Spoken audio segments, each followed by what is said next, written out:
Ya, ya. Ya. Pertama, sahabat tadi dia bukan mimpi Nabi. Dia mimpi orang, ada seseorang datang dalam mimpi dia mengajarkan zikir tu. Kemudian bila dia bangun pagi, dia tanya kat Rasulullah. Bila Rasulullah mengiyakan, lalu sesuatu perkara yang diiyakan Rasulullah termasuk di dalam sunnah. Kerana definisi sunnah iaitulah apa-apa yang sabit dari Nabi SAW, sama ada dari perbuatan, dari perkataan ataupun takrir, yakni pengakuan Nabi SAW. Itu pertama.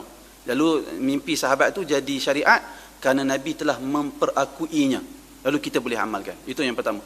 Yang kedua, bahagian soalan yang kedua tu, bolehkah orang sekarang ni bermimpi jumpa Nabi SAW? Maka jawapan dia, sebahagian ulama kata boleh.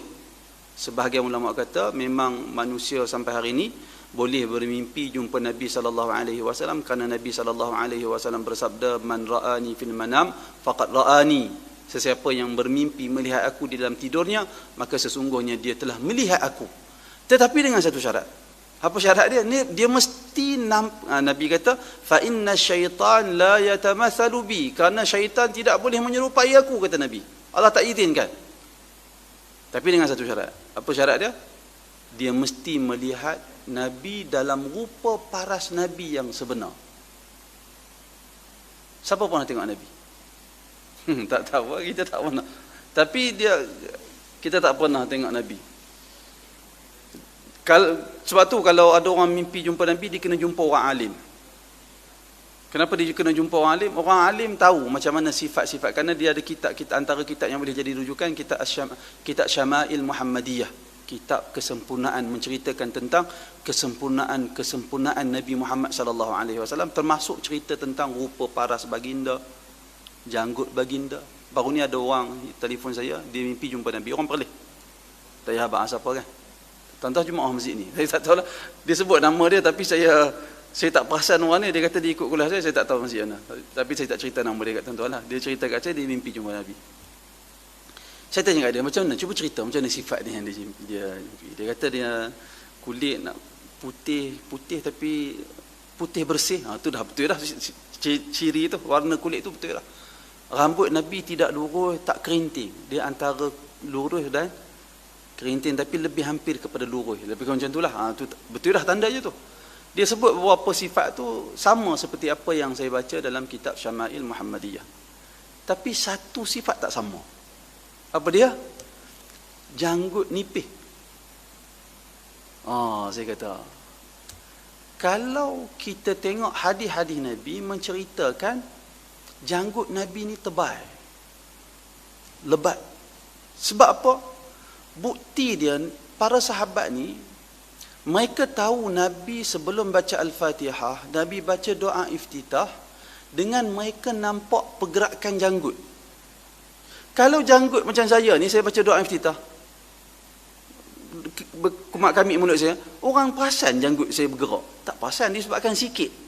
Tapi perasan janggut bergerak ni, bila baca sesuatu perasan janggut bergerak, bila janggut tu lebat dan tebal. Betul tak tuan-tuan? Betul tak? Ini bukan saya kata, para ulama kata. Kata para ulama, hadis itu yang sahabat nampak Nabi baca sesuatu sehingga sahabat tanya, ya Rasulullah, sebelum baca Al-Fatihah kamu baca apa? Kami nampak pergerakan janggut kamu. Ulama kata itu menunjukkan janggut Nabi lebat dan tebal.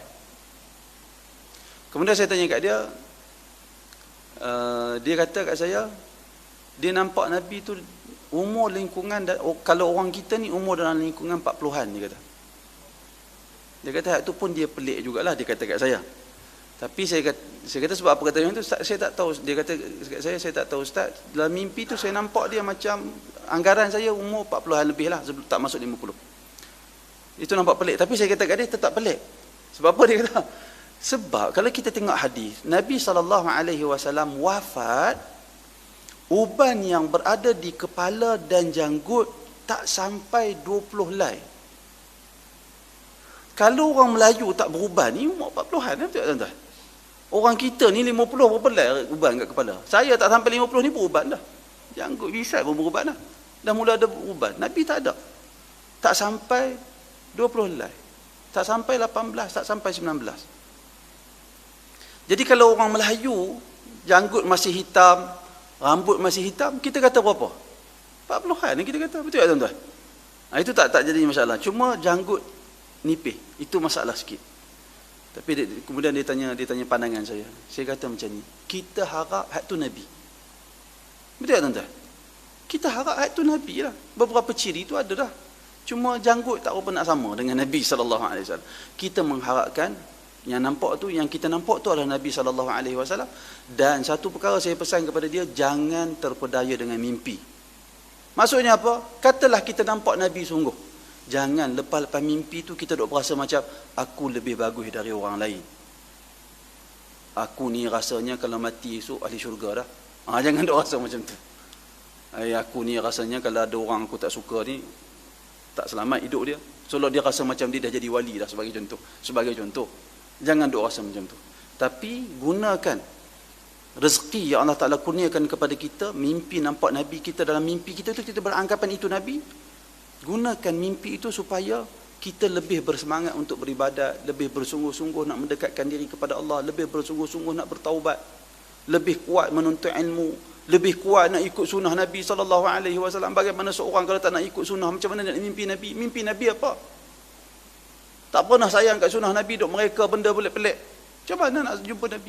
Kita bawa mimpi kita tu ke arah yang bertepatan dengan agama. Saya bagi tahu macam ni. Insya-Allah, mudah-mudahan yang nampak tu adalah Nabi Muhammad sallallahu alaihi wasallam.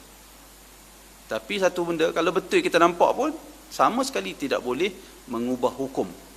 Semua para ulama setuju. Apa-apa seorang bila dia nampak Nabi dalam mimpi, kalau Nabi ada habaq kat dia satu ajaran, tak boleh ambil ajaran tersebut.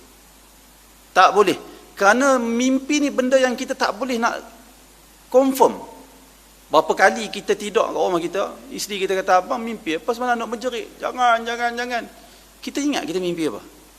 Tak ingat. Tapi sebenarnya kita mimpi. Kita tak ingat apa yang kita alami dalam mimpi kita. Kerana mimpi sesuatu yang tak boleh nak diberi kepastian. Kerana itu kata para ulama, tidak ada lagi pertambahan syariat setelah wafatnya Nabi Muhammad sallallahu alaihi wasallam. Wallahu a'lam. Boleh Tuan Haji? Boleh nah? Wallahu a'lam. Ada soalan lain?